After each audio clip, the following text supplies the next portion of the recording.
Bienvenidas y bienvenidos a este cineforo en el 33º Festival Internacional de Cine de Viña del Mar 2021 que llega a vuestros hogares por plataforma FESHOM con la posibilidad de tener acercamientos a películas realizadas en Latinoamérica, como es tradicional y ha sido parte de la historia de este festival.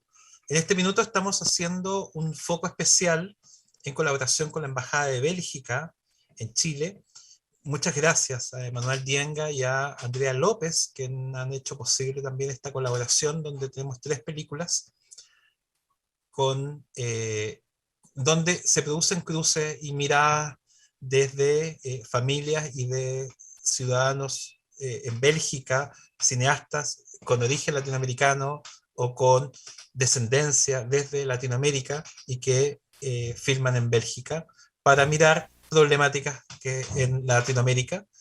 Tuvimos la oportunidad de dialogar con la dupla de directoras Marí Jiménez y Benedict Lienard, con la tremendísima película con el nombre de Tania. Vamos a tener también la oportunidad de dialogar con el director de Tantas Almas y ahora tenemos la oportunidad de tener desde Bélgica el contacto con el cineasta César Díaz, guatemalteco y ciudadano aquí de Bélgica, y no es posible hacer estos diálogos. Así que bienvenido, César, a FIC Viña. Muchísimas gracias por invitarme y muchísimas gracias también por presentar la película y por eh, ofrecerle al público chileno, al público del festival, la posibilidad de ver las películas. Y ahora que escucho que están hablando con Nico y con Mari, efectivamente somos tres latinoamericanos afincados en Bélgica y que tenemos la posibilidad de volver de mirar nuestros países desde aquí, ¿no? Bueno, eso es súper interesante y súper potente y me atrevería a decir también necesario. Latinoamérica hoy día estamos experimentando una serie de transformaciones en todo sentido, bastante potente y pertinente, sin ir más lejos Chile, ¿cierto? Desde el año 2019, Claro. que desde un proceso también urgente de transformación de un modelo económico, pero también hemos visto que nuestros hermanos de Perú, de Bolivia, de Brasil, están en una situación también de necesidad de transformaciones, y explorar Centroamérica, por supuesto que es un territorio para Chile necesario para ampliar la región, ni siquiera hablando de países, sino esta idea de región latinoamericana, que Centroamérica puede ser un poco más distante o más desconocida en su historia, y creo que películas como Nuestras Madres nos permite abrir la posibilidad de conocer y de saber también experiencias similares, que yo creo que No. lo que al final del día uno también puede como... Pero vamos a Nuestras Madres, esta película que tuvo la Cámara de Oro en Cannes el año 2019, y tenemos la fortuna de conversar contigo. La película es tremenda, la película nos toca directamente a Chile y todos los países que hemos sufrido alguna dictadura y trauma, sobre todo lo que significa el dolor, la desaparición, que creo que ha sido una de las cosas más feroces que le puede ocurrir a una sociedad, que existan desaparecidos. Lo primero, preguntarte como director, ¿cómo empieza el proceso? ¿Cómo abordas la investigación para que se convierta en una ficción? Tú vienes de un documental, Territorio Liberado, anteriormente, y el Ujú. paso a la ficción. Creo que el tema o los temas de nuestras madres son temas que yo tenía conmigo desde hacía muchísimo tiempo. Creo que desde que quise empezar a hacer cine, eh, por, por, por mi historia personal y por haber vivido en una Guatemala bajo la dictadura, por haber tenido un padre desaparecido, por haber tenido una madre revolucionaria. Entonces, digamos que ese mundo convivía conmigo desde hacía muchísimos años. Ese mundo se fue traduciendo en documentales. Semillas de cenizas es un documental sobre la masacre en la Embajada de España. Territorio Liberado es una conversación entre mi madre y yo sobre el movimiento revolucionario y sobre las historias de familia. Y, y de pronto lo que sucede es que empiezo a tener la necesidad de querer tratar la relación madre-hijo desde otra perspectiva. Y las herramientas del documental, no, yo no lograba con las herramientas del documental tratar el tema tal y como yo lo quería tratar. Entonces, empiezo a escribir esta ficción en el 2011. Fue mi maestría, mi tesis de la FEMIS en París. Entonces, digamos que venía desde ese momento, estaba ahí. Eh, y creo que parte de la necesidad de interrogar Guatemala, o sea, parte de la necesidad de interrogarnos como sociedad, de interrogarnos como individuos frente a todas estas heridas que dejó la guerra y sin buscar respuestas, sino simplemente poniendo preguntas sobre la mesa de cómo nos perdonamos, cómo continuamos viviendo, cómo buscamos a nuestros muertos, cómo enterramos a nuestros muertos, cómo hacemos el duelo de nuestros muertos, que son temas que para mí, que dan vueltas en mi cabeza y que son parte de mí. Entonces, era como muy natural llegar a nuestras madres a partir de lo que había yo vivido y construido como ciudadano y como cineasta, ¿no? Sí, es buena, es brutal la historia, la historia que te ata o te une, ¿cierto? A la historia del genocidio en Guatemala. En Chile, el cine que ha abordado más bien, y retoma un poco lo que decías tú, es el documental. En ficción no fue tan habitual que la ficción abordara directamente. Hubo casos muy potentes y emblemáticos, pero a diferencia quizás de otros países, no fue tan habitual que la ficción abordara directamente la dictadura. Y en el caso de Guatemala, nos topamos este año, está en Panorama una película, La Llorona, de Jairo Bustamante, y las que cuando vimos la película, evidentemente se abrió un cofre, ¿cierto? Una caja, y si la sumamos con nuestras madres, evidentemente hay dos ficciones que están... No es tan frecuente tampoco que la ficción guatemalteca, pensando también en las posibilidades, porque esta es una coproducción belga, en nuestras madres belga, guatemalteca, francesa, si es que no... Sí, bueno, tal vez hay películas que han tenido un recorrido internacional menos grande, pero por ejemplo, hay una película guatemalteca de Sergio Ramírez que se llama Distancia, que es una película preciosa, una película en la cual es el encuentro de un padre y una hija separados por la guerra. Eh, pero en efecto, creo que Guatemala ha vivido también un proceso en el cual han habido muchos documentales muy poderosos. O sea, pienso en El Buen Cristiano, ¿no? De Isabel Acevedo, o El Topo, de Anaís Taracena, eh, pero efectivamente es como la prueba de que hay algo muy fuerte, o sea, la prueba de que todavía estos temas están sobre la mesa y que son muy importantes, eh, es el hecho de que existan tantas producciones que estén hablando de lo mismo y que seamos tantos los que estemos abordándolo desde distintas perspectivas.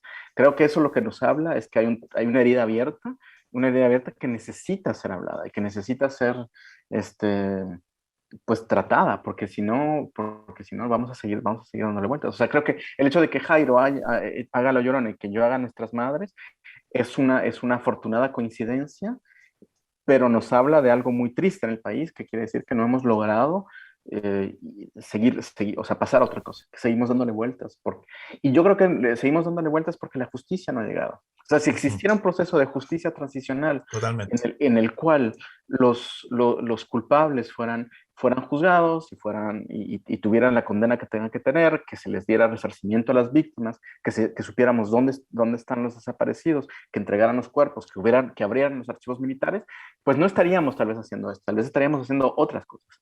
Pero como eso no sucede, y como esto es como yo comparo Guatemala con una olla de presión. Es una presión y esto sigue dando vueltas. Entonces, no sé.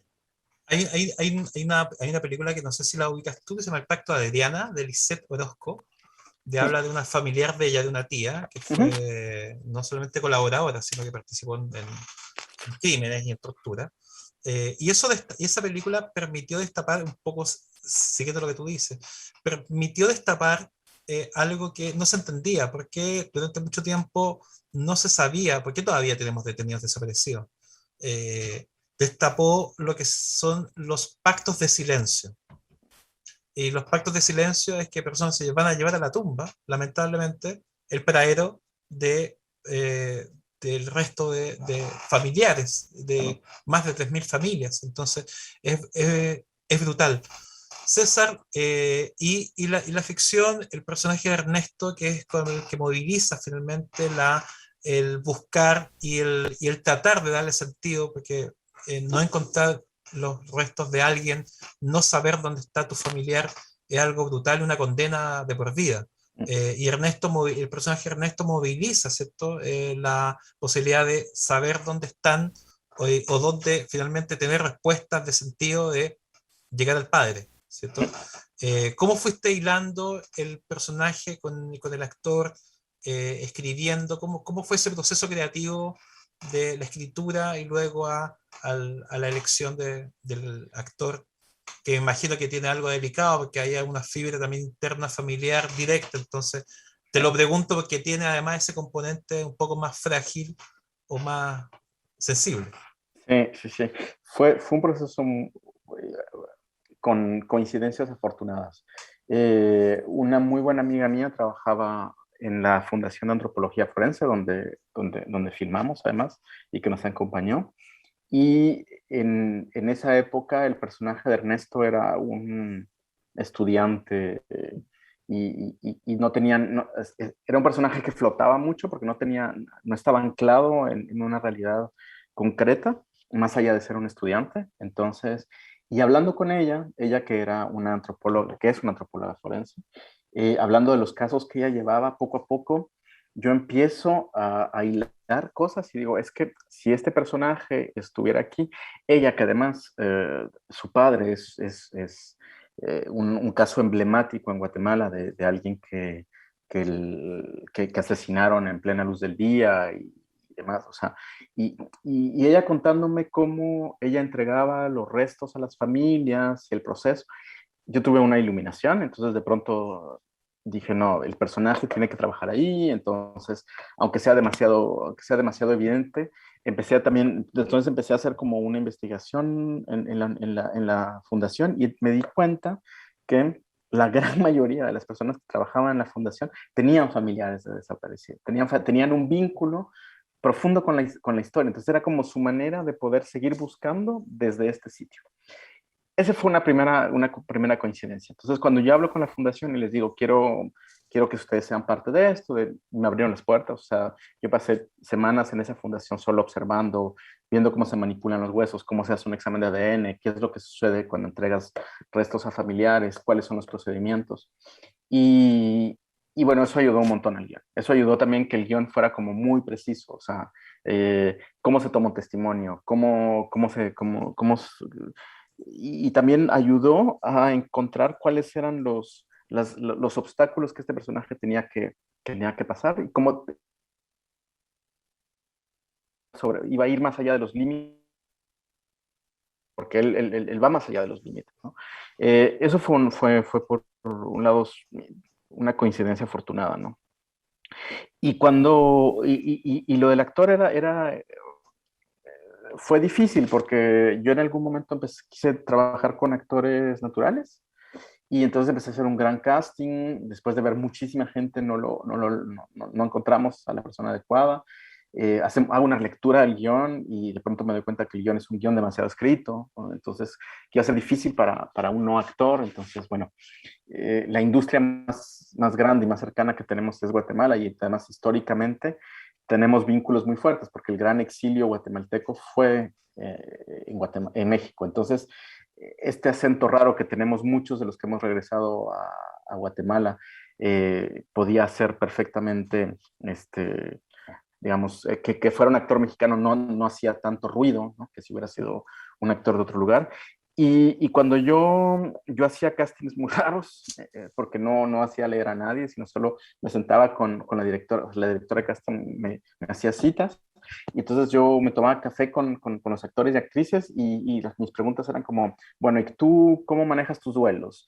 ¿Y tú cómo manejas la muerte? ¿Y tú cómo manejas? Entonces, y Armando cuando le dije esto, empezó a compartir cosas muy íntimas y fue como muy preciso en cómo manejaba los duelos. Estaba además leyendo un libro de Cadaré, que es una historia de un general que regresa a, a, a buscar a los huesos de sus soldados, porque para él es importante enterrar o sea, ir a buscar los huesos de sus soldados para poderlos enterrar y poderle dar eso a las familias de sus soldados. Entonces él estaba como súper metido en este asunto de cómo manejar ese duelo y cómo el hecho de tener ceremonias y tener cosas concretas hace que tu duelo puedas empezar este proceso. Y creo que todo eso me hizo mucho clic. Todo eso hizo habían como muchas afinidades y había una persona que entendía perfectamente cuál era el tema de la película y que lo estaba viviendo casi en tiempo real. Entonces, eh, para mí fue una evidencia tener a Armando. Las películas se transforman también en un ejercicio de sanación. Bueno, aquí literalmente es un vínculo directo entre tú como director y lo que estás escribiendo. De hecho, este proceso de casting que tú decías tiene mucho sentido con lo de cómo tú vas a poder tener la posibilidad de dialogar con esa película, pero para el resto de los que no tienen un vínculo directo, les permite también una sanación, porque imagino que estas heridas siguen abiertas. eh, las películas son una contribución grande, el arte siempre es un nivel también de contención y también liberador y catártico.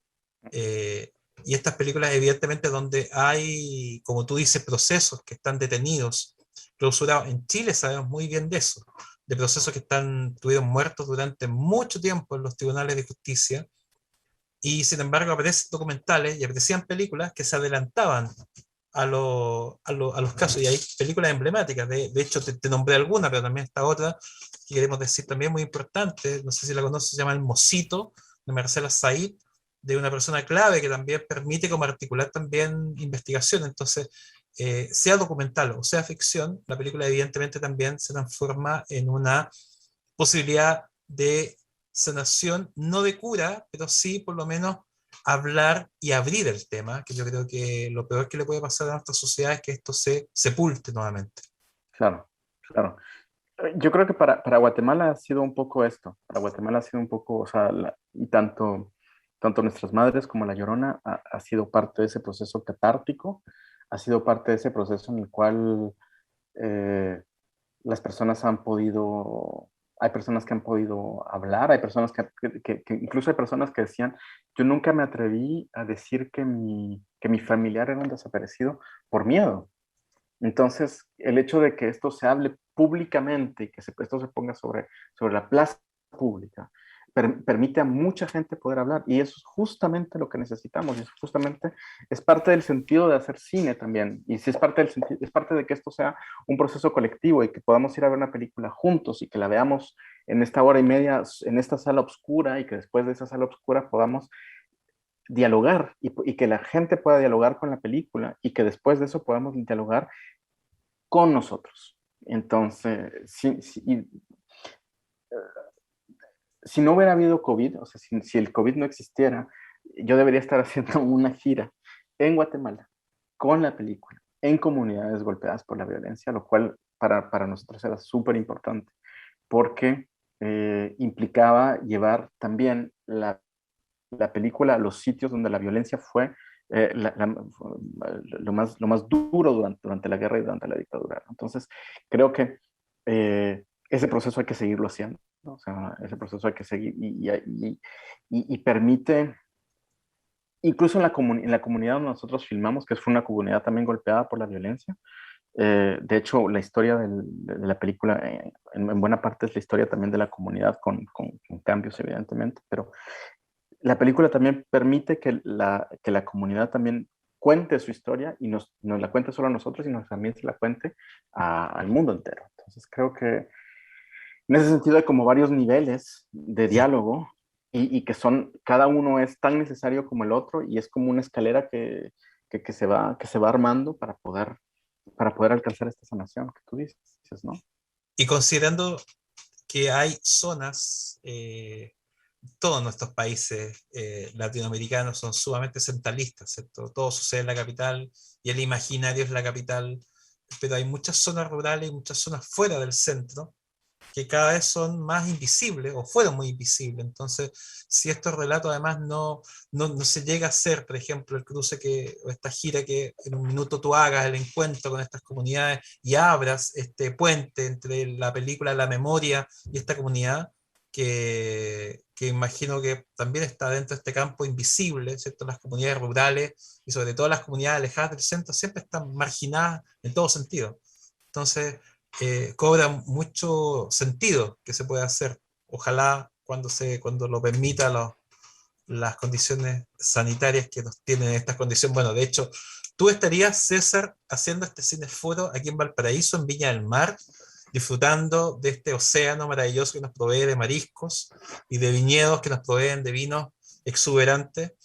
Pero lo estamos haciendo a distancia, tú estás en Bélgica y queríamos preguntarte porque este foco, que no, como decíamos al principio, que la Embajada de Bélgica nos ha colaborado con el festival, segunda vez que tenemos esta colaboración, este foco de hacer de cineastas latinoamericanos o de origen latinoamericano en Bélgica, mirando a Latinoamérica, que creo que es un foco muy interesante, porque que, si pudiésemos hablar qué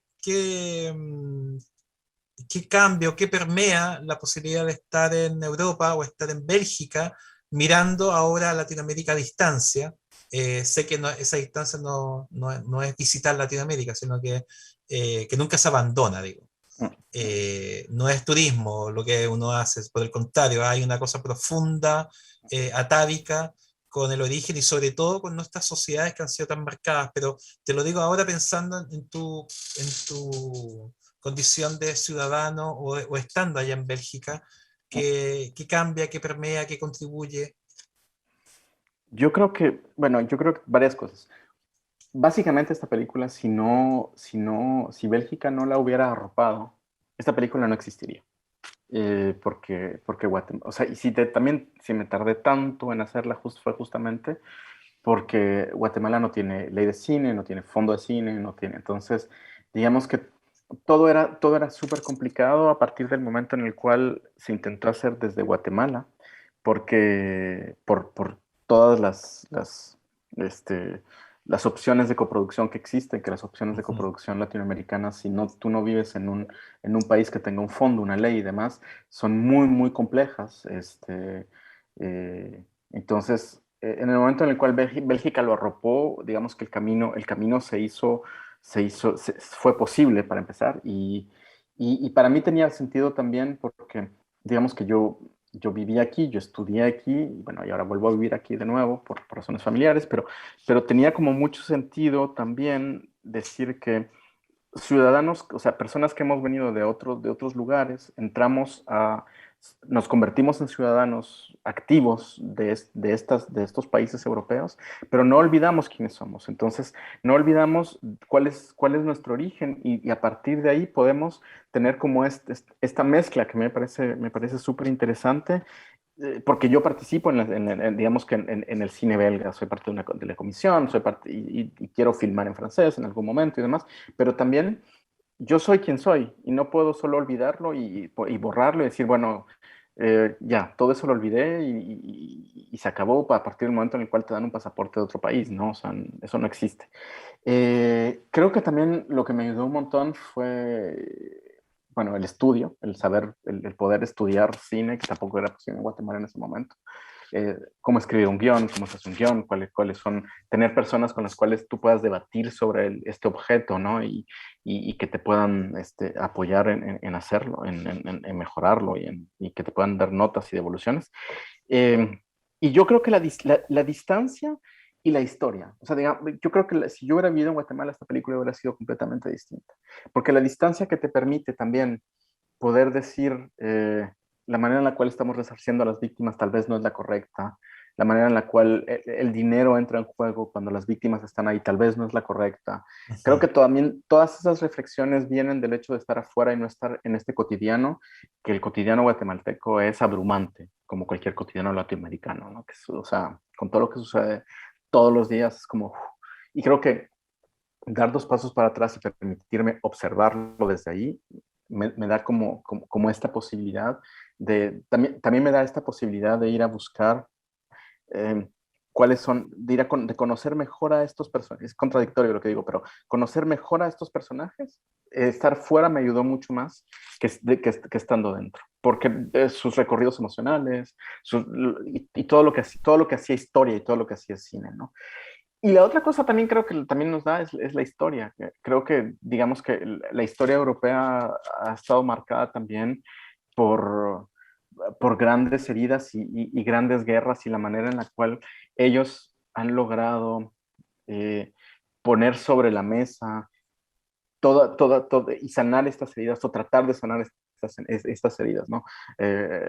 Cómo la Shoah fue tratada después, cómo fueron todos estos juicios, cómo esto todavía sigue siendo un debate abierto cada vez que existe estas conmemoraciones, cada vez que hay un asesinato de un judío por un crimen de odio, cómo se maneja, por qué se maneja de esta manera, por qué no podemos dejar pasar un solo acto de antisemitismo, porque si no, después, todas estas reflexiones creo que también me vino viviendo desde aquí. Y eso permitió también que Nuestras Madres pues fuera la película que es. César, nos brindaste generosamente todas estas reflexiones. La película yo creo que permite eso, ¿cierto? Abrir y hacer el debate. Sé que estamos en circunstancias complejas, que podríamos tenerla en una sala de cine y un grupo lo pueda ver colectivamente. Lo vamos a tener ahora. Esta película está llegando a muchos hogares, pero también posibilita otra cosa o otra dimensión que no estaba prevista, que la posibilidad de que un público más diverso con sus familias puedan ver Nuestras Madres, eh, así como el resto de las películas del foco y las películas latinoamericanas.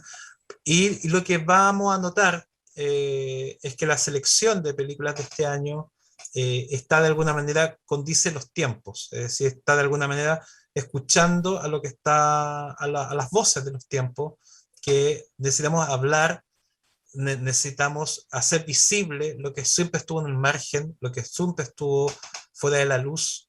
La memoria es algo fundamental que está cruzado prácticamente, incluso te comento, en la competencia, la gran parte de las reflexiones de cineastas latinoamericanos está en la fractura, está en hilvanar, está historias de vida que están cruzadas, que están marcadas por violencia. De hecho, nuestra película inaugural, Noche de Fuego, Tatiana Hueso, trata ¿No? directamente sobre la violencia en zonas rurales y creo que es algo que Latinoamérica de alguna manera está creciendo. Entonces, nos permite esto contribuir a que se abra el imaginario latinoamericano y en buena hora que tengamos Cine Guatemalteco en coproducción ahora con Bélgica y que muy interesante lo que nos señala eso de la distancia, que un poco lo que queríamos saber cómo era ser producir desde Bélgica y esperamos también tus nuevas producciones. Felicidades, un poco a destiempo, pero felicidades por todos los premios que ha cosechado Nuestras Madres y una película esencial para nuestros tiempos. Así que a Bélgica, un abrazo, César. Muchas Muchísimas gracias por gracias. estar en este cineforo aquí desde que hacemos con mucho cariño desde Viña del Mar y desde Valparaíso. Muchísimas gracias. Muchísimas gracias por todas tus palabras y ojalá la disfrute mucho. Ojalá la disfrute mucho, ojalá mucha gente la vea y que puedan dialogar con la peli y continuar con toda esta reflexión que es muy importante. Muchas gracias, César. Ese fue el Cineforo con César Díaz, director de la película que obtuvo la Cámara de Oro en el Festival de Cine de Cannes 2019, Nuestras Madres, una coproducción belga Guatemala y Francia, una película que llega en este foco Bélgica-Latinoamérica, gracias a la Embajada de Bélgica en Chile. Muchas gracias a Emanuel Dienga y a Andrea López por la colaboración permanente con el festival, y a ustedes por acompañarnos en este foco y que sigan disfrutando de forma online de estas películas que nos proveen de insumos y contenidos para abrir Latinoamérica en su diverso contenido y sobre estas temáticas que nos duelen, pero al mismo tiempo nos permiten seguir viviendo y pensando en un futuro que queremos escribir que sea distinto al que tenemos hoy. Muchas gracias y un abrazo.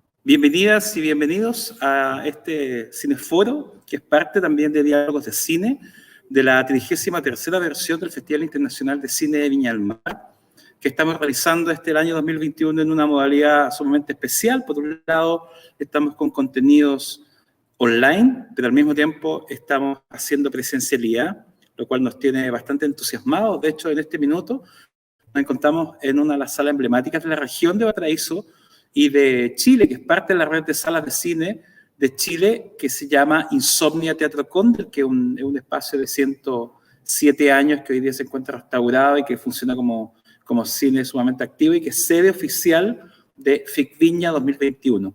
Le damos las gracias por conectarse. Esta es parte de actividades que van a acompañar a las películas y además están en esta jornada también viendo con el resto también de las conversaciones que tenemos en esta franja denominada Bélgica Francófona Latinoamericana, que es gracias a la Embajada de Bélgica y la Delegación Valonia-Bruselas.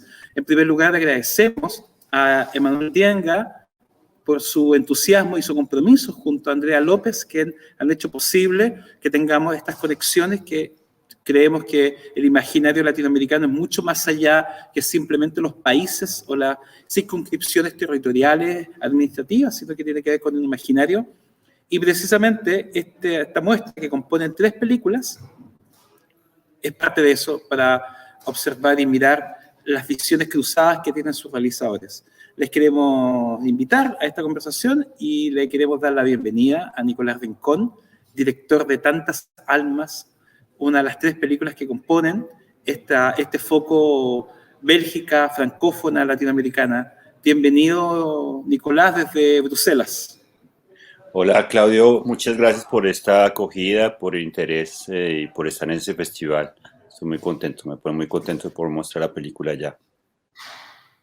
Hay algo, Nicolás, que creo que es sumamente urgente. Los tiempos han cambiado, pero no es solamente una retórica, sino son tiempos de transformación.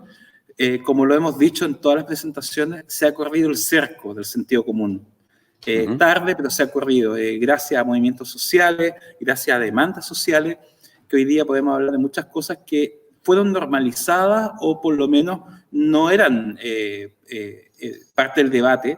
Y entre ellas, por supuesto, todas las violencias que muchas comunidades sufren, desde nuestra película inaugural, Noche de Fuego, de Tatiana Hueso, que habla de la violencia de género en las comunidades rurales por el narco, y eso está asociado, por supuesto, a la violencia armada y paramilitar, que, como bien sabemos, es una de las pesadillas de Latinoamérica, hasta la película Clausura, que es La Llorona, de Jairo Bustamante, que habla sobre el genocidio en Guatemala, y en este mismo foco estuvimos hablando de otro tipo de violencia que además lamentablemente es cotidiana, que el tema de la trata, con Mari Jiménez y Benedict Lienard desde la Amazonía se conectaron. Ellas son residentes de Bélgica y también con una película tremenda que se llama Con el nombre de Tania, y con César Díaz sobre nuestras madres, sobre también el genocidio y buscar la verdad en Guatemala.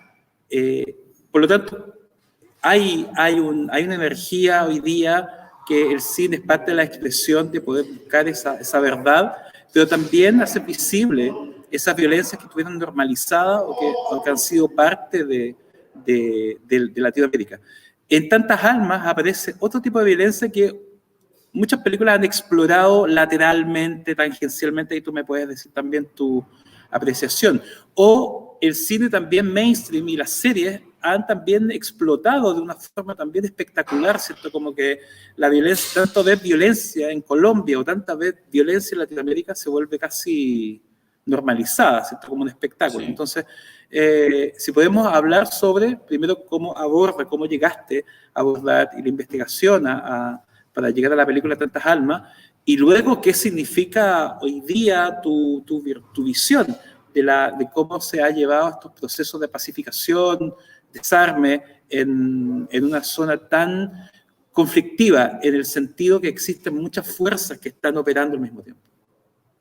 Bueno, voy a tratar de responder de manera simple porque la pregunta es vasta. Y me gustaría tal vez empezar a hablar de lo que es la violencia, ¿no? Lo que Claudio dice es importante porque la violencia puede ser fácilmente un motor dramático de por sí, ¿no? Uno puede contar a un espectador y puede engancharlo con violencia fácilmente, pero cuando vivimos en países como el de Colombia, en que la violencia es cotidiana, que nos afecta de muchas maneras, uno se hace preguntas sobre la explotación de esa idea de violencia dramática, ¿no? Para mí es clave, muy clave, poder hacer películas sobre el tema sin tener que violentar al espectador. Es clave darle un espacio privilegiado al espectador para que el espectador no sea a su vez violentado dos veces por lo que ya sucedió y al mismo tiempo que el espectador pueda sentir lo que eso implica. Entonces, Tantas Almas es una película que cuenta no tanto la violencia en sí, sino las consecuencias de la violencia paramilitar en Colombia, que es muy vigente, no se ha acabado, que comienza en los años 80 y digamos su pico es en el 2002, la película sucede justamente en ese momento, pero que es todavía muy vigente, lastimosamente. Y es una violencia que se construyó para generar horror, pues Chile conoce eso también de la dictadura, pero es una violencia muy presente que busca que la gente que está viviendo sienta pánico, sienta horror y no ponga ninguna resistencia. Son mecanismos como de represión terribles y Colombia en eso tiene como digamos mucha experiencia, ¿no? Por el narcotráfico, las Fuerzas Armadas oficiales, todo esto pues se unieron y crearon mecanismos de violencia que son atroces, no los voy a nombrar acá porque no sirve para nada, pero lo que buscan es que el ciudadano, el campesino, el indígena, los afrocolombianos pues no resistan, accedan a lo que ellos quieren. Entonces en la película, las películas, porque son varias, que son interesantes, de las que abordan este tema sin repetir la violencia pues, de la extrema derecha. Es un tema muy cinematográfico porque entonces uno tiene que pensar mucho en cómo hacerle entender y sentir al espectador sin avasallarlo con violencia. Entonces, Tantas Almas tiene pues, un trabajo que hice a partir del 2010. En el 2010 yo hice el largometraje documental que se llama Los Abrazos del Río, que era un recorrido por todo el río Magdalena, que recorre desde el sur hasta el norte de Colombia, y es una película que da como espacio al testimonio de las víctimas de esta violencia. Para ser muy concreto, los paramilitares mataban a las personas que habían seleccionado, las descuartizaban y las echaban en el río, entonces eran como 3 etapas de violencia y nadie podía recogerlas. Lo que ellos buscaban sobre todo es que no fuese posible hacer el duelo, o sea, que una familia a la que le arrancaban a alguien, pues quedase como en un terreno sin posibilidad de rehacer su vida, porque sin duelo no hay posibilidad de seguir construyendo su vida. Entonces yo en el 2010 recibí muchos testimonios, escribí mucho y comencé a hacerme esa pregunta, y también pues con la convicción de que tendría que ser dentro de una ficción, porque pues la ficción le da justamente ese espacio de aire al espectador. Y a partir de ahí ya comencé a construir la película, la historia de José, que es un pescador que va a hacer 2 cosas imposibles, que es ir a buscar los cuerpos en un río. El río Magdalena es grandísimo, hacerlo es casi imposible. Y lo otro además es que los paramilitares impedían hacer eso que él está haciendo, entonces tiene que manejar un doble perfil. Esa es la historia de Tantas Almas y digamos viene desde ahí, desde esa voluntad de mostrar más que la violencia o las consecuencias, como dije antes, como la resistencia de la gente que la ha sufrido, cómo se reorganizan, cómo reorganizan sus vidas después de toda esa violencia que vino como a arrancarlos.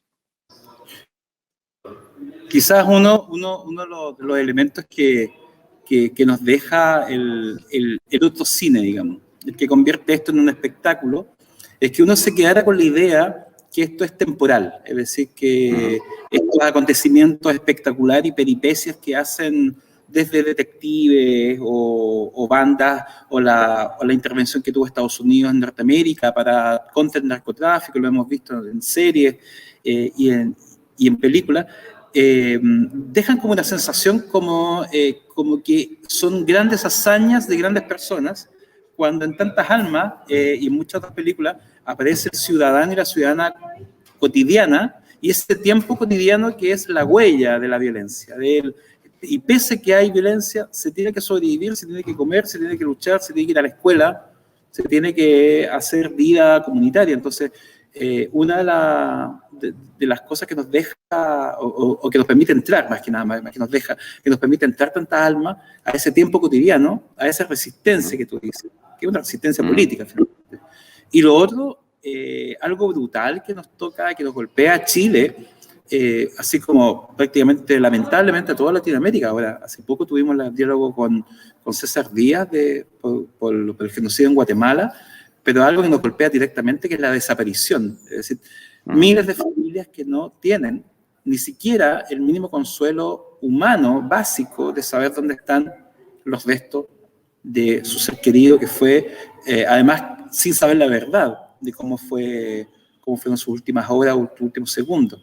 Entonces, es brutal, sin representar la violencia en sí mismo, un poco lo que tú señalabas, la desaparición y la vida cotidiana son dos cosas brutales conviviendo con la violencia. Sí, pues hay muchas cosas para decir, Claudio, de eso, pero digamos, me llama la atención lo que dices de entrada, es que las películas violentas, las películas que utilizan la violencia para trabajar al espectador, generalmente lo hacen porque en algún momento el espectador tiene que tranquilizarse, entonces se muestra mucha sangre, pero en algún momento pues ya no existe, se limpió y el espectador puede seguir tranquilo. Eso, sí. Y hay héroes muy definidos que se van a luchar contra ese mal que se vio, que se sintió, porque van a limpiar la pantalla y al final se acaba la película, y eso sucedió en la película y no en la realidad. Y aquí, pues por lo que vimos nosotros, América Latina, y no solo América Latina, la realidad es que esto está por todas partes y que este gran tema de los desaparecidos es un tema terrible porque es quitarle, arrancar a alguien de la familia, es abrirla a la nada, porque no se sabe dónde está, no se sabe si realmente se murió. Entonces hay una zozobra que es infinita y que no se puede curar de ninguna manera, ¿no? Es casi imposible. Entonces, la pregunta también de eso es cómo hacer, tal vez, acercarse desde el cine a ese sentimiento de lo que es la desaparición y por qué es tan horroroso. Muchas veces también se ha planteado esto desde el lado político, ¿no? Como todos tenemos en la cabeza, pues, las Madres de Mayo, tal, buscando a sus seres queridos, con toda razón, como existen en Colombia las Madres de Soacha o tal. Pero, digamos, en el registro fotográfico se vuelve una imagen también que se vuelve como reiterativa y muchas veces se le olvida que detrás hay una persona y que una sola persona, una familia es un mundo. Entonces también eso me parece muy importante en términos de cinematográficos de cómo se trabaja la ausencia, alguien que no se ve en la película, pero se siente que debería estar allí. ¿Y por qué un padre, por ejemplo, en Tantas Almas, tiene que hacer todo lo que, ni siquiera tiene, por qué hace lo que hace? Porque su motor no es justicia o venganza, simplemente quiere seguir viviendo. Y esto se me hace muy importante porque a veces, por nuestros deberes de buscar justicia y verdad, a veces como que el lado cotidiano y el lado como de la sensación, del amor, todo eso, pues se piensa como secundario. Y a mí se me hacía clave en Tantas Almas como ponerlo de relieve y hacer lo que dices de hablar cómo esta violencia en el cotidiano se difunde, ¿no? Cómo está allí, cómo se resiste. Nicolás, Tantas Almas es una coproducción belga, Colombia, Brasil, ¿cierto? No sé si me falta algún país participante. Francia también está en 4. Que es sumamente, bueno, sí, siempre lo hemos dicho y el resultado evidente, pero para nuestros espectadores también es bueno compartirlo. a veces las cosas evidentes para el medio cinematográfico no son evidentes para los espectadores, en el cuanto a cómo se hacen las películas, a eso me refiero, no a su apreciación. Y es sumamente relevante la coproducción. Hablamos hace poco con César Díaz también, que tiene una coproducción con Francia, y me decía que sin la ayuda de Bélgica, sin la ayuda pero sobre todo de Bélgica, sería imposible haber hecho estas películas.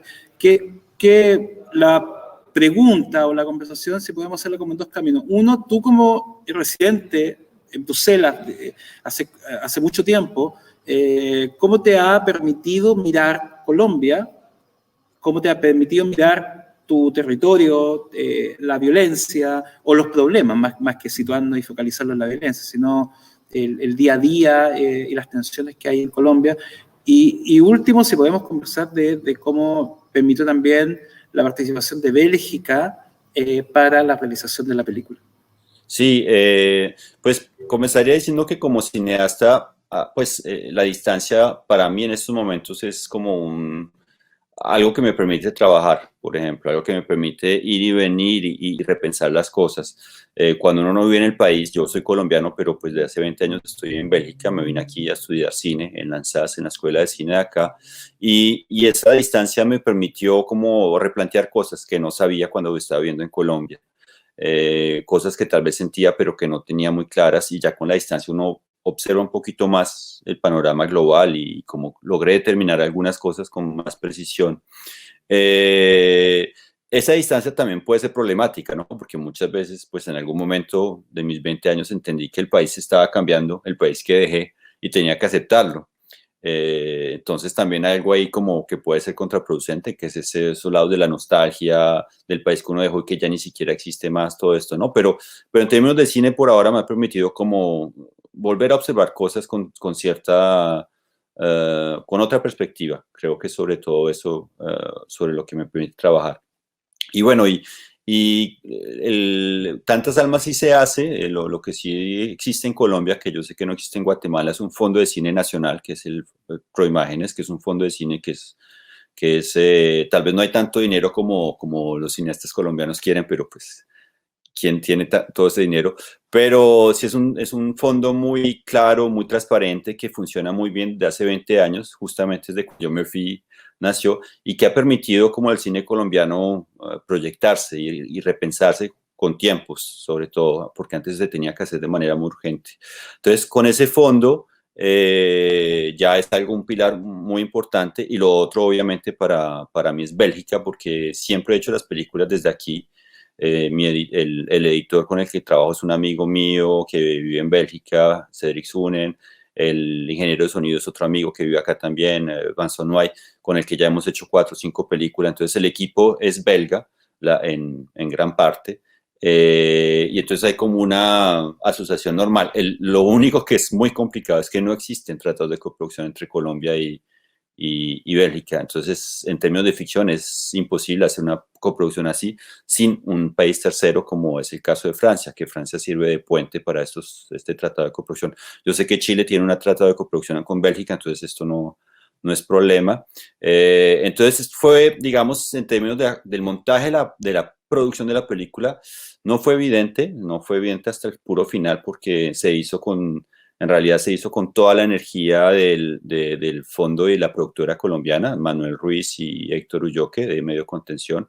Ellos se apersonaron del proyecto y era muy importante para ellos, y, digamos, tomaron riesgos financieros muy grandes para que la película lograse hacerse, y digamos los otros coproductores brasileros, franceses y belgas, pues digamos siguieron esa energía, ¿no? Era una película necesaria, era una película que sentíamos que era urgente, que no podíamos esperar, y en algún momento tomamos esa determinación un poco loca de mandarnos a tomar esos riesgos. Hoy en día, por ejemplo, estoy trabajando en otra película y ya tengo más tiempo y no la pienso de esa manera, pero lo que sí es clave, pues digamos, si puedo decir algo, es que las coproducciones internacionales, a veces uno ve los logos y ve muchos países y cree que hay mucho dinero, y en realidad uno tiene que tener muchos coproductores para tener un poco, es eso, un poco. Entonces le dan un poco allí, un poco allí, un poco allí, un poco allí, y uno tiene que armar una torta de esta manera. Lo ideal sería tener estos montos con uno o dos países, pero en el caso de Tantas Almas tuvimos que ir a buscar a otros coproductores y funcionó. Igual la coproducción es algo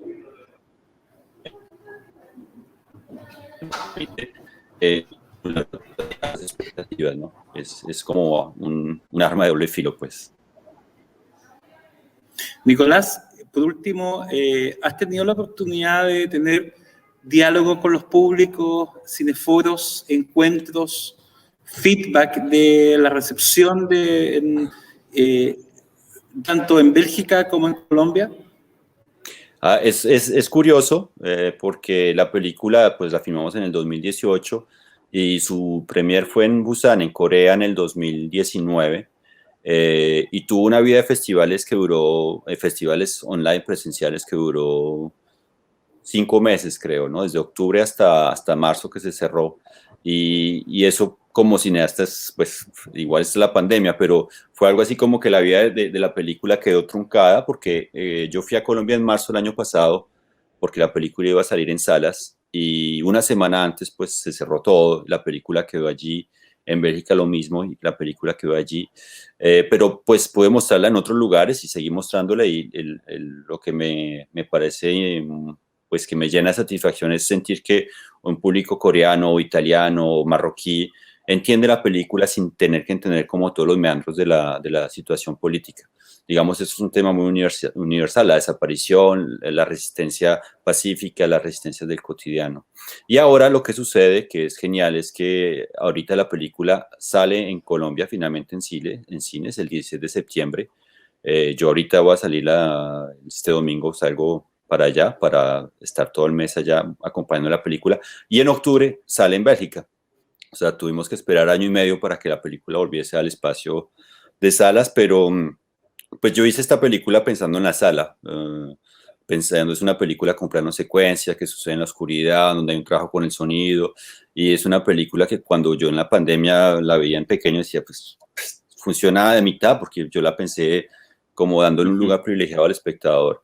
Entonces, pues me pone muy contento porque igual también entendí que se mostró en otros espacios, se mostró en Movie y funciona también. Pero yo la hice y creo que la mayoría de cineastas lo hacemos pensando en la sala de cine, no solo por las condiciones técnicas, sino porque hay algo muy clave en el cine, es que uno lo ve de a muchos. O sea, cuando uno ve una película, está rodeado de gente que no conoce y eso genera un sentimiento colectivo que es muy interesante y muy pertinente, ¿no? Esto es algo tal vez que no se dice mucho, pero como cineasta, cuando uno muestra la misma película 6, 7 veces, se da cuenta que cada proyección es distinta, depende de la gente que está allí y la película vive y se expande y pues es un momento de nervios y de satisfacción también. Bueno, eso es fundamental. Qué bueno que existan los festivales que permiten también la entrada a las películas, pero también que bien en Latinoamérica se han organizado algunas redes de salas de cines independientes. En Chile existe la red de salas de cine de Chile, pero también está en la Argentina.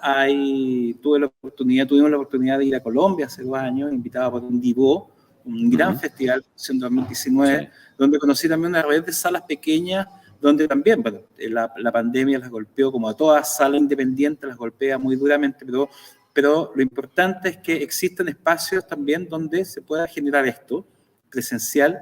Nosotros soñábamos con hacer estas conversaciones con ustedes presencial, pero estamos acercándonos, nos estamos cuidando, estamos de a poco. El festival se está realizando en forma online y forma presencial, de hecho, esta es una de las salas, pero estamos volviendo porque la necesidad, lo que dices tú, es clave. El cine se disfruta en una sala de cine y colectivamente, que creo que es lo que permite funciones después de ver Tantas Almas, que invitamos a nuestros espectadores que la vean en familia, la conversen, porque permite justamente eso, permite abrir el imaginario, que muchas veces, me imagino que estás de acuerdo según todo lo que hemos hablado, muchas veces el mainstream y muchas veces cierto tipo de obras ayudan más a estigmatizar y a construir estereotipos y barreras sobre la propia Latinoamérica que conocer Latinoamérica. Sí, total. En estos viajes más profundos nos permite, incluso desde sus dolores, poder entender lo diverso y lo complejo también que es cuando uno habla de Latinoamérica. Total, y además hay algo que tal vez es incluso más importante que el hecho de estar en salas, es lo colectivo, que pues una serie se consume de manera individual y pues cada uno se las ve, se ve 4 capítulos por día y se durmió y ya las vio, como comerse, no sé, un ponqué, pero lo importante es cuando uno ve las cosas de manera colectiva, y entonces ahí se genera, por eso es que uno hace cines, porque uno quiere generar como unos lazos, unas discusiones, unos encuentros, y los festivales afortunadamente están porque sin ellos no hubiésemos podido lograr, y que sea presencial es como lo mejor, pero pues igual que sea como una discusión colectiva es lo que uno busca, ¿no? Pues para responder a tu pregunta con retraso es, durante, digamos, un año mi película se mostró mucho de manera no presencial y pues tuve buenos ecos de gente que la había visto que me escribía de manera personal y es muy bonito, pero igual uno lo que busca es como estos espacios colectivos de cómo se sintió la proyección, cómo estuvo con 50 personas viéndolo, o 10 o 5. Nicolás, te damos las gracias por participar en este cineforo, en este también que compartimos el espacio de diálogos de cine, que está junto a los diálogos que hicimos con Benedict Linar y Mari Jiménez, con el nombre de Tania, y con César Díaz, por nuestras madres que componen junto a tantas almas vuestra producción, que felizmente tuvo este break de la pandemia, pero ahora está llegando y la vas a presentar en Colombia. Felicidades por eso. Toda la mejor energía, y después cuando tu presentación en Bruselas y en Bélgica, y ojalá llegue a salas independientes también en Latinoamérica y en Chile. Ojalá. Después de este festival, ojalá podamos compartir también con nuestros públicos presencialmente, y sobre todo poder hacer estas películas que nos permiten abrir el imaginario y correr el cerco del sentido común, eso nos facilita hoy día poder, en las transformaciones que estamos aspirando para construir un futuro nuevo, y no es una retórica de ciencia ficción. Se está escribiendo un futuro nuevo en Chile, hay una convención constituyente, se está escribiendo una nueva constitución, y esperamos también que sucedan cambios y transformaciones profundas también con nuestros hermanos. Así que un abrazo para Bélgica, para tu familia, que estén bien de salud y para que puedas llegar a hacer el ansiado estreno en Colombia. Y muchas felicidades por participar en esta franja. Muchas gracias, Nicolás. Muchas gracias, Claudio, y muchas gracias a todos. Y bueno, saludos a Chile, que es como un ejemplo ahorita para el resto de América Latina. Un abrazo.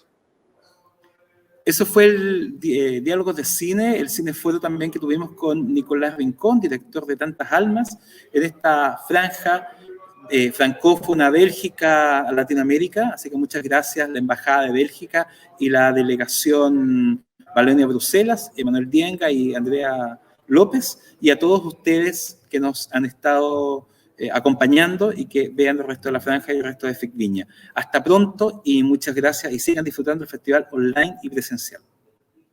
Hasta luego.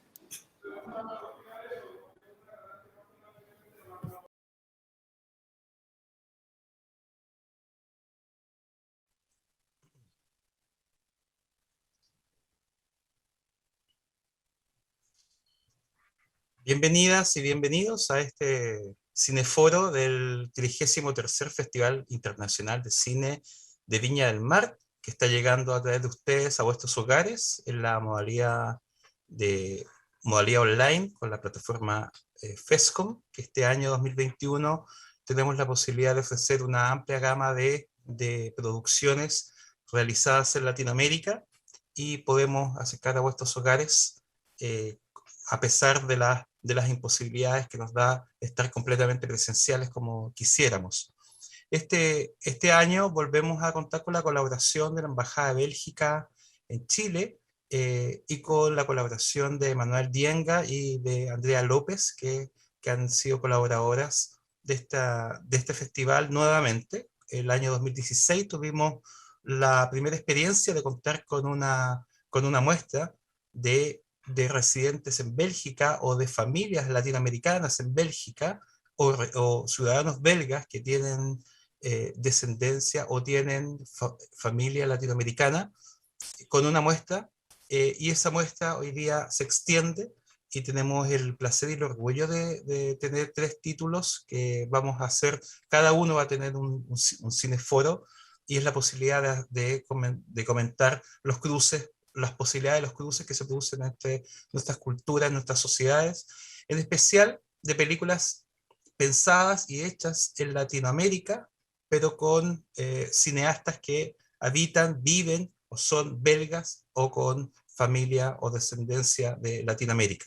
Este es el caso de 2 destacadas documentalistas, y tenemos el orgullo de presentar a Mari Jiménez, que es una destacada cineasta, documentalista, y a Benedict Bienar, que nos acompañan, que son las directoras de Con el nombre de Tania, una estremecedora y maravillosa al mismo tiempo película que hemos presentado, acabamos de presentar, y ustedes acaban de ver, y les damos la bienvenida, que nos acompañan desde la Amazonía. Así que bienvenidas, Mari y Benedict. Gracias. Gracias. Bueno, lo primero, que la historia que está contextualizada también en la Amazonía, ¿cierto? El sector de Iquitos, no sé si es muy cerca donde están, pero digamos el mismo universo geográfico de la Amazonía. Pero lo primero que aparece, que quisiera invitarlas a una conversación, en torno a, leyendo y escuchando algunas entrevistas de ustedes, es muy potente cuando hablan de reconstruir el camino o la ruta de la tranza, con esta idea de que, que cuando las personas o los seres humanos se convierten en mercancía, que es una idea bastante potente, porque tiene que ver justamente con lo que hoy día nuestras sociedades quieren transformar con esta economía tan perversa. Entonces, si pudiéramos partir la conversación en torno a esta idea y cómo aparece esta investigación, y luego a alcances del lenguaje, que creo que es otro componente muy, muy relevante de la película. ¿Cómo aparece esta investigación? ¿Cómo se aproximan a esta idea que ustedes siempre en las entrevistas decían que las personas se transformaban en mercancía? Sí. No, vas-y. Es un tema bien universal en Europa. Hay personas que se transforman también en la cosa, ¿no? Con la migración, nosotros somos mujeres, cineastas, es un tema universal, pero el territorio de la Amazonía es particular porque Mary es peruana, y hay una cosa que nos interesa mucho de explorar en la Amazonía, que en Bélgica, pero en Bélgica también hay el mismo pregunta, el mismo reflexión. Sí. O sea, nosotros nos preguntamos cómo pasa, o sea, cuáles son las etapas en las que se convierte a una persona en esclavo, a una mujer en este caso. Y nos queríamos responder con la estructura narrativa de la película para que al menos se siga ese proceso, que es, en este caso, primero la persona se le ofrece un empleo, el empleo la lleva lejos y la separa de su medio social, de sus amigos, de su estructura social, se la lleva muy lejos. Se le quitan los documentos en el camino, se la amedrenta, y luego se le crea una deuda durante el viaje que tiene que pagar cuando llega con el trabajo, pero el trabajo no puede pagar esa deuda porque la deuda crece cada día, y ese es el sistema para poder capturar la persona, y entonces se la empuja a la prostitución para que poder pagar. Esa es la verdadera ruta, porque la ruta, claro, hay la ruta geográfica, pero hay esa ruta que es la ruta, la estructura del cambio de una persona. Cuando la persona tiene una deuda, entonces se vende la deuda a otro, y en ese momento la persona pasa de una mano a la otra y se transforma en un objeto, ¿no? Ese es el caso de Tania en la película, que fue elaborada con una serie de entrevistas que habían hecho estas niñas a policías, y cuando nosotros hemos leído esto, esa ruta, esa manera, fue muy clara. Esto, como dice Benedicta, existe en todos lados, o sea, existe en Bélgica con los migrantes, existe cada vez que en una sociedad, en esta sociedad capitalista, hay una fragilidad del ser humano, que no tiene el Estado de Derecho, ¿no? Cuando no está protegida por las leyes, porque es irregular, porque es migrante que no tiene papeles, porque es una a veces empleada que ha sido importada para trabajar, a la que se le han quitado los documentos. O sea, ese sistema es universal. Ya. En este caso, como dice Benedicta, lo hemos hecho acá porque la Amazonía es como una lupa de aumento y las cosas se ven con mucha claridad. Eso es. No le escucho. Sí, ahí sí. La zona donde está la película es una explotación minera, y también hay una condición laboral de explotación, o de alguna manera una relación con la economía, como estas chicas. Ustedes anteriormente, esta es la tercera colaboración o la tercera codirección que tienen, y anteriormente tienen otro gran trabajo que es sobre las brasas, que también tiene que ver con una condición laboral y humana que tiene cierto sesgo de esclavitud o cierta condición laboral a la economía. Es muy interesante porque la aproximación desde Bélgica o desde Europa, si podemos llamarla, tú, Mari, llevas muchísimos años en Bélgica, y Benedict bueno, es belga, ya tienen una relación con Europa y con Bélgica sobre todo, pero es muy interesante con lo que parten. Esto no es solamente de Latinoamérica, esto no es solamente la Amazonía, este es un tema que está hoy día global, porque en Europa está esto todos los días. Entonces, esa visión, si pudiésemos hablar sobre esa visión desde qué de Bélgica o qué de la mirada que ustedes ven en Europa, ustedes ya lo dijeron así al principio, lo llevan a Latinoamérica, porque es muy interesante estos cruces. ¿Qué puedo responder? No sé. Bueno, ¿puedes precisar más tu pregunta? Porque nosotros no somos teóricas ni políticas. No, ¿qué hay de la... ¿Cómo podemos hablar de lo particular que hay una mirada cruzada de ustedes viviendo en Bélgica, de Benedict, que nacía en Bélgica, una mirada europea cruzada con Latinoamérica? Eso es interesante hoy día. Sí, claro. La mirada cruzada puede ser el estilo. Yo entiendo. Sí, yo viene de un pueblito con una tradición de la minera de carbón. Se llama la zona se llama Le Borinal. Ya. Y durante cuando está joven, hay mucho trabajo que son así. Está el fin de la industria, ¿no? Hay mucho cambio en Bélgica en un corto tiempo, ¿no? Es un mundo que cambia. Cambio económico. Cambio económico realmente, ya. Pero cuando la cosa que se cruza, que yo creo que acá es el mundo a donde yo nací. El mundo de antes. Pero antes, ¿no? Hay una cosa del tiempo que hay es un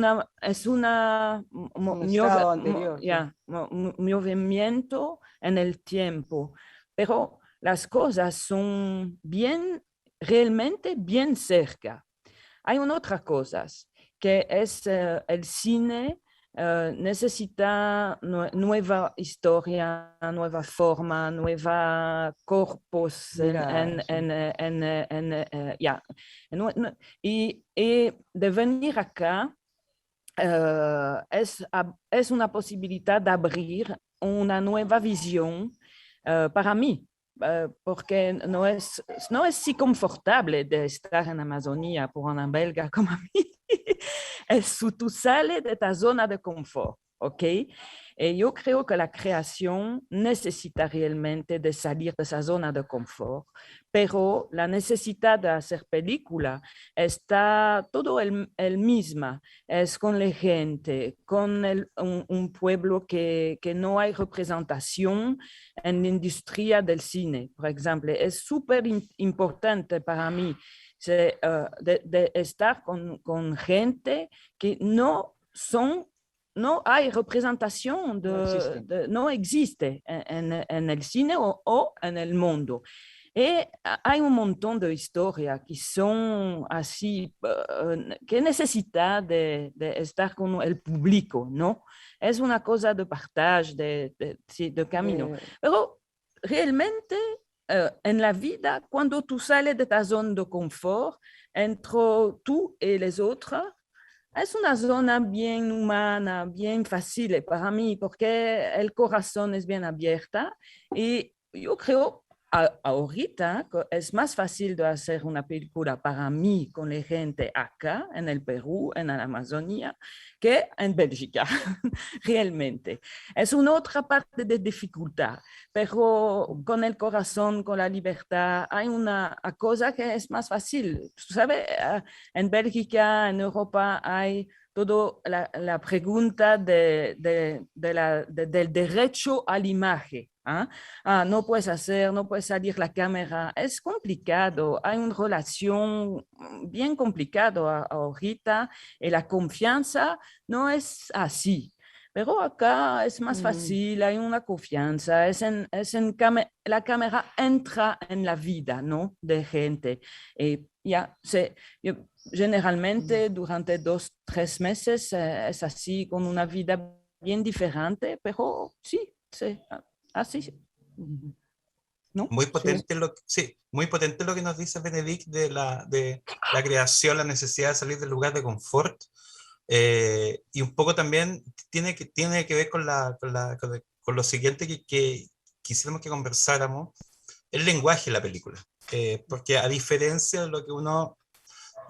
Evidentemente la película es bastante contemporánea porque toma muchas decisiones que no son las tradicionales, y quisiéramos saber por qué toman ese interesante giro de lo que podría haber sido testimonios de chicas o de personas cercanas a la trata, sino que es una chica que personifica varias voces, digamos, varios testimonios, y esa decisión la hace aún más potente. Como mujeres, no queríamos mostrar el sufrimiento de manera directa.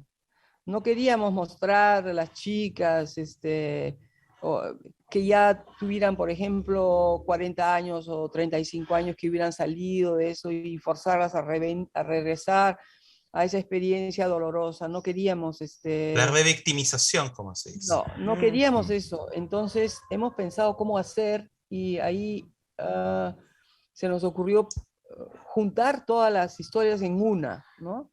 Y a partir de ese momento se creó un personaje de ficción, porque no eran testimonios separados, sino era una sola historia, con la idea también de representar la ruta de la trata en la historia, ¿no? Para que en relación a lo que dije antes.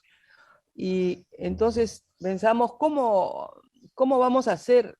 ¿Quién va a ser? Y necesitábamos una persona que, a pesar de que no es una víctima, pero que tenga algo de la víctima para que tenga un punto de realidad, una encarnación. Entonces, primero hicimos una serie de casting en Iquitos y la verdad no encontramos nadie.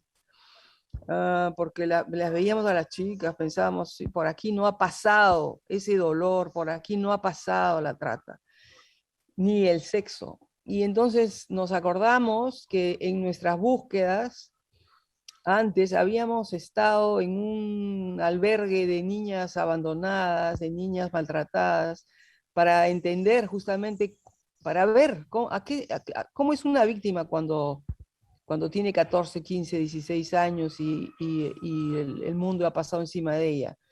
Y habíamos estado en un lugar un tiempo haciendo un workshop, un taller con unas chicas en un albergue. Y ahí habíamos conocido a Lidia, y cuando nuestro casting falló, nos hemos acordado de ella y les hemos ido a buscar. Y ella tenía ese lado oscuro. Bueno, ella no ha sido prostituida, pero tenía un lado oscuro por su vida, que no la voy a comentar, que es otra, pero que cruza la vida del personaje de la película.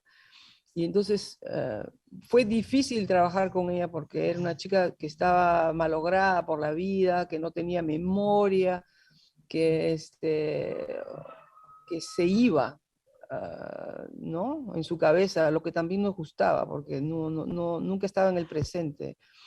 Y con ella y con historias de ella también que se ha mezclado con la narración que teníamos de las chicas. Esa fue. Y después la otra decisión que tomamos es que la película, nosotros definimos, Benedict dijo en un momento, sí, esto es una ficción de una memoria. Y esa idea, entonces, ¿cómo es eso, no? ¿Cómo es una ficción? Bueno, puede ser que tampoco no hay un espacio-tiempo que es cronológico, que la película tiene más una forma de espiral y no, o se puede repasar por algunos momentos cuando hay una comprensión del personaje de qué fue lo que pasó, como si cuando uno revisita las cosas, ¿no?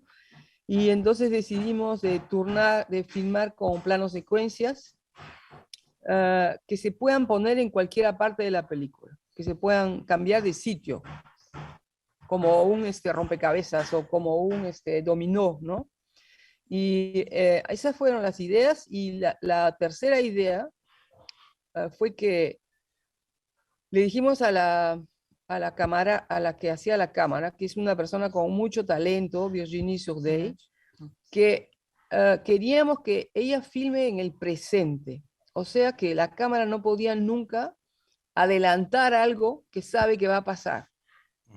Porque generalmente los camarógrafos saben que la persona se va a levantar y antes de que se levante ya la capturan, ¿no? Hay una cosa así de predación. Y nosotros queríamos que ella no conociera nada más que lo que existe en el cuadro, y que adentro de ese cuadro tenía que encontrar la motivación para cambiar de sitio y para ir a mirar otra cosa, pero no podía ser que ella sepa de antemano lo que iba a filmar. Y entonces eso le dio a la película un estilo, espacio-tiempo en los planos, diferente digamos, de una manera de filmar tipo reportaje o tipo ficción, incluso, sí. Sí, y al principio para ella fue difícil porque los camarógrafos tienen inscrito en el cuerpo eso de avanzar, ¿no? Para no perder algo. Y yo sentíamos que su cuerpo se movía solo casi, y de poco a poco, a los 3, 4 días, ya hizo suyo eso, ¿no? Y hay varios planos que son así, por ejemplo, el plano en que la cámara sube sobre la gota y se ve la carne que está chorreando y así, ¿no? La idea fue esa, no se anticipa, no se sabe, solo se sabe lo que se ve en el cuadro. Ya, esas tres cosas han organizado el estilo de la película, ¿no? Esta película que estamos haciendo ahora es totalmente diferente, o sea, no es algo, no digamos que es nuestro estilo, sino son preguntas que nos hacemos y las respuestas van a constituir el estilo, ¿no? Sí, sí. No sé si me hago entender con eso. Totalmente. ¿No? Sí. Viendo la película hace mucho sentido también lo que estamos conversando, porque si uno lo mira también la pregunta de cómo hoy día podemos cuestionar o abordar este tipo de temáticas y hacerlas en un lenguaje que no sea el tradicional, que como tú dijiste una palabra que es fundamental, depredado, ¿cierto? Los medios depredan el sufrimiento, depredan el dolor también. A través de la cámara. Entonces también hay una serie de otras preguntas que están en el mismo lenguaje. Entonces muy potente lo que nos comentas que complementa a nuestros espectadores que acaban de ver Con el nombre de Tania. Y por supuesto esta conversación siempre enriquece, sobre todo pensando que logramos la conexión con ustedes desde la Amazonía, pensando que esto se gestó con un cruce con la Embajada de Bélgica para producir los naturales cruces que pueden y enriquecer el imaginario de las problemáticas que aparecen en Latinoamérica, y que no todo tiene que ser dentro de los países. La noción de país hoy día también es una idea bastante tradicional y conservadora. Entonces, por eso que es muy interesante escucharla, y pensando en lo que decía Benedict de su origen, de su vivencia en este universo de trabajos que está y va desembocando también el cine que va a hacer después, pensando en Sobre las brasas y ahora Con el nombre de Tania, que es una potentísima película que estuvo en Berlín, que estuvieron con Lidia en Berlín, y viendo las entrevistas fue bastante potente. Pasó por el Festival de Cine de Lima y ahora llega al Festival de Cine Viña del Mar en esta muestra, así que muchísimas gracias por la conexión. Mari, siempre un placer escucharte y ver tus películas junto a Benedict. Benedict, fue un placer conocerte, y para nuestros espectadores también. Gracias. Sí, Gracias. muchas gracias. Chao. Chao. Bueno, eso fue el cineforo Con el nombre de Tania. Tuvimos la posibilidad de conversar con Mari Jiménez y Benedict Lienard desde la Amazonía, que se conectaron, las dos directoras de Con el nombre de Tania. Este es una de 3 películas que componen este foco Bélgica-Latinoamérica, que llega hasta ustedes en esta plataforma FESCOM, y agradecidos por tenerlos a ustedes en este 33º Festival Internacional de Cine de Viña del Mar. Hasta luego y que sigan teniendo buenos visionados.